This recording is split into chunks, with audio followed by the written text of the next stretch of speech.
کہا یا ایھا الذین آمنوا کتب علیکم الصیام کما کتب علی الذین من قبلکم لعلکم تتقون. اتنی مرتبہ سنے ہیں رمضان کے موقع پر اس آیت کو کہ مجھے امید ہے کہ یہ پورا مجمع اس آیت کا حافظ ہوگا. یاد ہو گئی ہوگی آیت یہ آپ لوگوں کو، کیونکہ سنتے ہوئے بھی چیز یاد آ جاتی ہے نا. اللہ نے کیا کہا؟ یا ایھا الذین آمنوا کتب علیکم الصیام. اے ایمان والو، یہودیوں سے نہیں، عیسائیوں سے نہیں، ہندوؤں سے نہیں، کافروں سے نہیں، مشرکوں سے نہیں، بلکہ اللہ تعالیٰ مجھ سے اور آپ سے خطاب کرتے ہیں. اے ایمان والو. مفسرین کرام فرماتے ہیں کہ یہ ایک جملہ ایسا ہے جس کے اندر بہت سارے اشارے پائے جاتے ہیں. اللہ تعالیٰ اس آیت کے ابتدا میں محبت کا بھی اظہار کر رہا ہے. اس آیت کے ابتدا میں اللہ تعالیٰ غور و فکر کا بھی حکم دے رہا ہے. اے ایمان والو غور سے سنو. یہ معنی نکلتا ہے مفسرین کے اندر. کیا ہے؟ اللہ فرماتے ہیں کتب علیکم الصیام، تم پر روزے فرض کر دیے گئے. کما کتب علی الذین من قبلکم،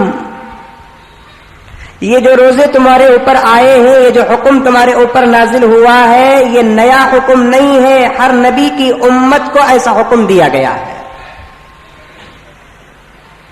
ایک آدمی ایک نیا کام کرتا ہے تو اسے ایک قسم کا فخر پیدا ہو جاتا ہے اور وہ کہتا ہے کہ مجھ سے پہلے کوئی نہیں کیا، میں ہی کیا ہوں، ہے کوئی میرا مقابلہ کرنے والا؟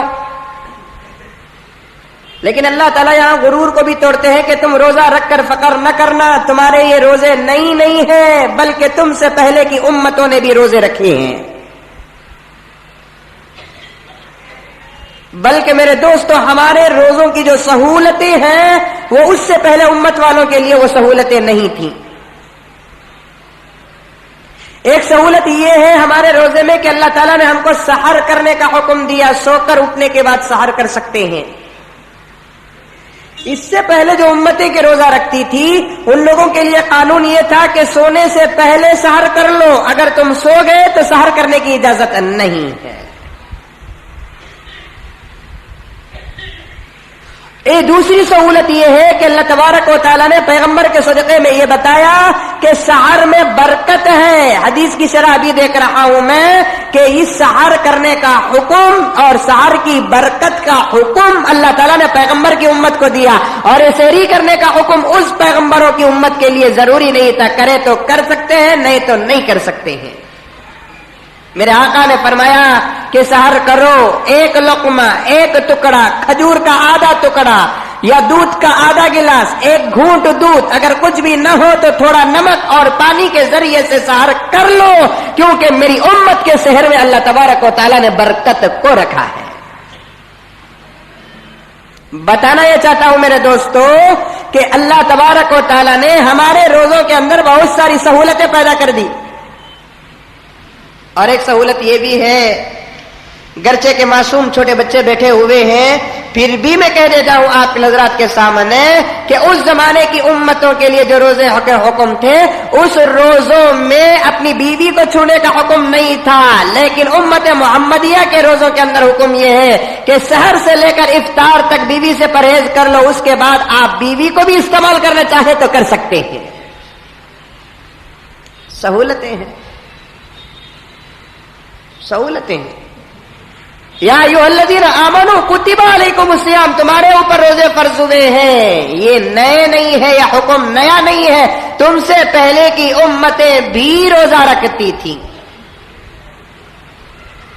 اور سنو گے، اس زمانے حضرت آدم، حضرت موسیٰ، حضرت عیسیٰ، حضرت ابراہیم، حضرت یحییٰ، حضرت اسماعیل، حضرت یوسف، حضرت ایوب علیہ الصلوۃ والتسلیم کی امتیں جو روزہ رکھتی تھی، ان لوگوں کے لیے اتنے آفر نہیں، خدا کی قسم ہمارے روزوں کے لیے نبی کے صدقے میں ہم کو آفر ملے ہیں.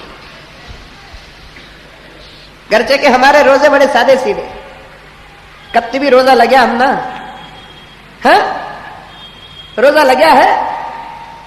ارے بنگلور کا روزہ، اے سی کا روزہ، پیٹ بھرا روزہ، سونے والا روزہ، کوئی تکلیف نہیں، ہونٹ سوکھتے نہیں، پیٹ لگتا نہیں.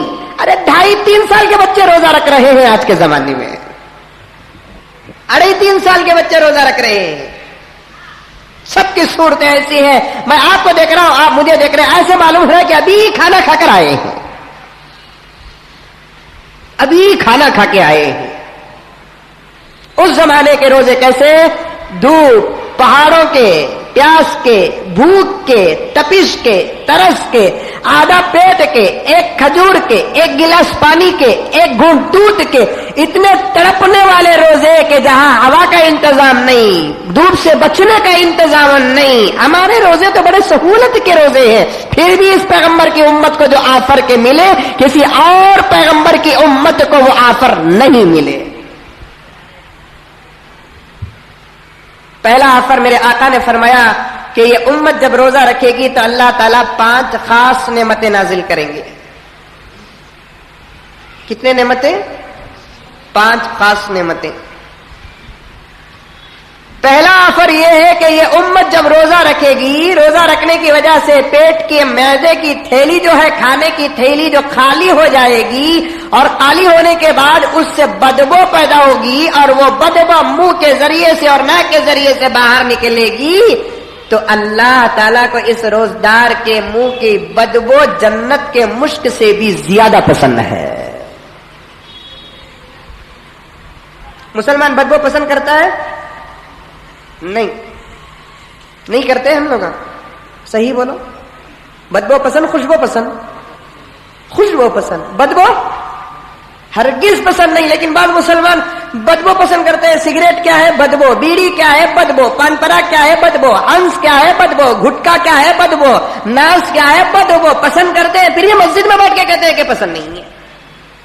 اگر پسند نہیں ہے تو آج ہی عہد کر لو کہ آج کے بعد ہم نہ سگریٹ پیئیں گے، نہ بیڑی پیئیں گے، نہ گھٹا کھائیں گے، نہ پان پراگ کھائیں گے، نہ ہنس کھائیں گے، نہ کوئی اور تمباکو چاپیں گے. کیونکہ اللہ تبارک و تعالیٰ فرماتے ہیں کہ مجھے خوشبو پسند ہے. میرے آقا فرماتے ہیں کہ مجھے خوشبو پسند ہے. جسم کے سر کے بال سے لے کر پاؤں کے تلوے تک، ظاہر سے لے کر باطن تک، کپڑوں سے لے کر جسم تک، خوشبو ہی خوشبو شریعت پسند کرتی ہے. بدبو کا اسلام میں تصور ہی نہیں ہے. اللہ فرماتے ہیں ہر اعتبار سے تم پاک رہو، ہر اعتبار سے پاک رہو، ناپاک نہ رہو. ہر قسم کی پاکی اختیار کرو. پاکی کے کئی ذرائع ہیں. غسل کرنا اسلام میں ہے پاکی کا حکم، وضو کرنا اسلام میں ہے پاکی کا حکم. برش انگریز کیا برش نکالا؟ میرے آقا کے صدقے میں ہم لوگوں کو مسواک ملا، اور تمام انبیاء کو مسواک کا حکم دیا. انگریز تو تھوک چاٹو ہے، مسلمانوں کی نقل کر کے وہ ترقی کر رہا ہے، اور آج کا مسلمان انگریز کی نقل کر کے تباہ اور برباد ہو رہا ہے. انہیں ہماری نقل کر رہا ہے، ہوا میں اڑا ہماری نقل کر کے، پانی میں داخل ہوا ہماری نقل کر کے، ڈاکٹر MBBS بنا ہماری نقل کر کے، چاند سورج تک، 5 ستاروں تک پہنچا ہماری نقل کر کے. وہ سائنسدان قرآن کی، حدیث کی، شریعت کی، سیرت کی، مسلمان کی نقل کر کے ترقی کر رہا ہے. یہ کمزرف مسلمان کتنا گرا ہوا ہے کہ انگریز کی نقل کر کے تباہ ہو رہا ہے. ساری دنیا ہم کو فالو کرے گی. مسلمانوں کان کھول کے سن لو، تم کو دوسروں کی نقل کے لیے پیدا نہیں کیا گیا ہے، دوسروں کو تمہاری نقل کے لیے پیدا کیا گیا ہے. اور تم کو کس کی نقل کرنا ہے؟ پیغمبر کی نقل کرنا ہے. بولو انشاءاللہ کریں گے. کہاں کریں گے؟ رمضان میں بھی کتنی صورتیں ایسے ہیں جن میں چہرے کتاریاں نہیں ہیں. اللہ اللہ. پیچھے بولو غیبت، سامنے بولوں گا دوست، محبت، بھائی چارگی، پیار. سور جاؤ رمضان کے لیے، سور جاؤ، بنا لو اپنے آپ کو. ارے رمضان آ رہا ہے، رمضان آتا ٹوپی پہنے نہیں. ٹوپی کیا ہے؟ ایڈیشنل چیز ہے. داڑھی کیا ہے؟ اس کی حقیقت میں داخل ہے. ٹوپی کے بغیر بائی چانس کبھی نماز پڑھ لیا تو ادا ہو جائے گی، مقبول ہو جائے گی. داڑھی کے بغیر نماز پڑھے گا ادا ہو جائے گی لیکن قبول نہیں ہوگی، نہیں ہوگی قبول.